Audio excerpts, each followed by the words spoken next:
So I have an emergency. Customer had me build up a blue Ventus TR 6X. I went ahead and did that last night. Now we're gonna go ahead and grip it. So I'm gonna show you guys how to grip a club, pretty easy. So we're gonna go ahead and put it in our vise and just make sure that the face is square. That's really important. So you want the face to be as square as you can. This particular customer is using the new Golfpride Align Max. So this just got released this year. Very, very cool. You can tell by the distinct black and gray. Looks like an MCC +4, except it has a very predominant ridge on there. So what we're gonna do, we're gonna walk you through the easy steps. I don't normally do this, but obviously as we're learning together. So we're gonna measure the grip on there and we're gonna leave, yeah, come on in.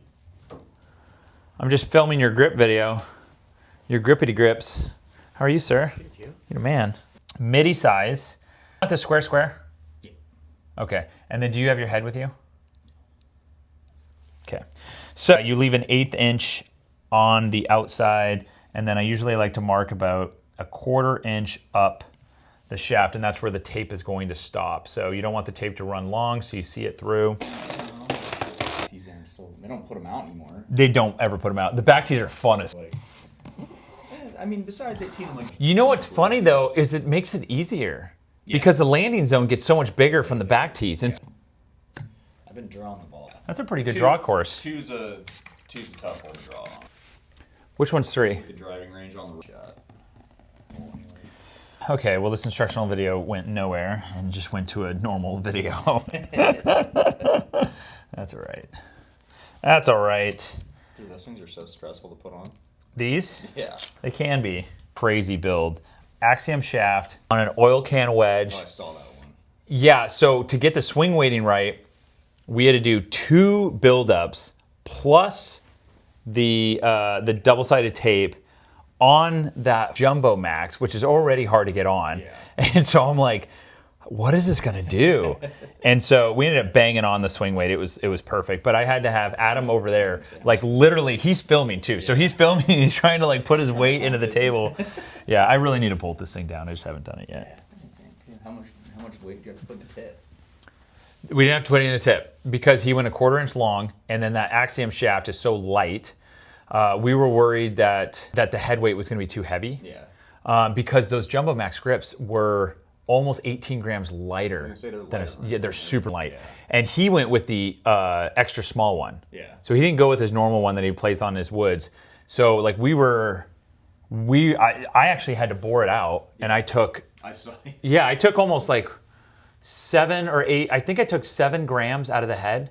You had to bore out the ferrule too. I had to bore out the ferrule, but we were already there because we had bored out the head.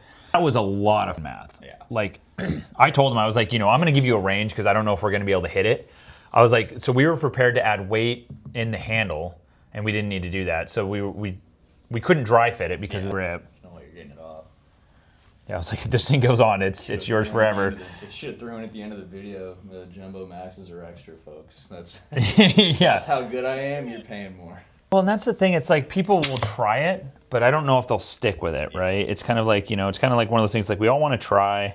Funsies. So this is a TSR2, but you can take a look at that and see how that looks. Yours is going to be a hair more crowned. Sweet. Is that okay? Yeah. Okay. Let me take that head off and then. Feels like home. Feels like home. Dude, I $800 on hole 18 at Desert Canyon. Neither of them were brake club mad. What happened?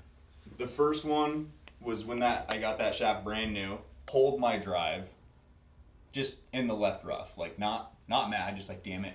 Went back to my bag, throw it down in my bag. It caught the top of my putter grip, folded on the edge of the bag. A couple weeks ago, during practice round, Justin Thomas released, hit on the end of the grip, and it just folded like on the grip. No, it folded like halfway up the shaft, but it hit the grip here first and then just folded in half right there on my 2 radius. And then nobody's going to believe that you didn't rage kit. Like, yeah, ended up just going buying a QI 35 in the pro shop before the next round. At least they had it. Yeah. So when I went to Bandon, I had a shaft that broke, not by force, but it just broke. And it's crazy when you go to these places, there's no pro shops. Yeah. They don't even sell, like you can't even buy a club at most of them. That's insane. Yeah, I think Pinehurst might, but like Bandon, like Can't buy a shaft. Yeah. I was in San Diego, couldn't buy anything. I had to go to retail, and then luckily borrow a 1K, which was all I needed to get through the round. Yeah. And then I'll give it back. Like on my way to the airport, I went and dropped it off, and I was like, here you go. Yeah. Yeah, I did. So don't break that. No. So the reason I wanted it overnight is because I wanted to use some really strong long cure epoxy on it to give it a real tight bond. Yeah. So that grip's going to be good to swing in an hour.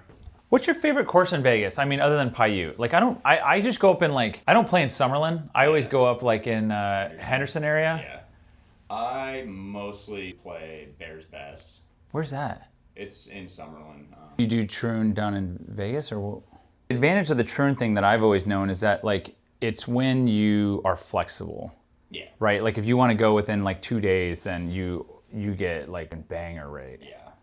And then you get your normal like 15 or 20% off or whatever they give you, which is pretty good.